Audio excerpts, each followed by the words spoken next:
This is a cultural story in a village in the city of the sunrise of Java.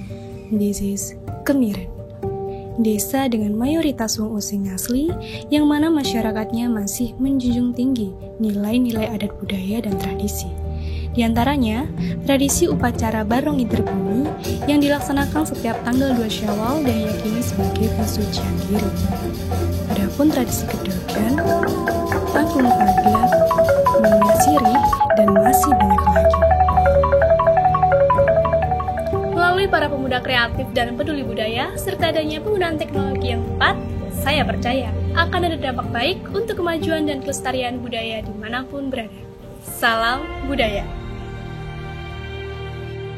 Saya, Dimar Trius Karsari dari Banyuwangi untuk Duta Budaya Jawa Timur 2021.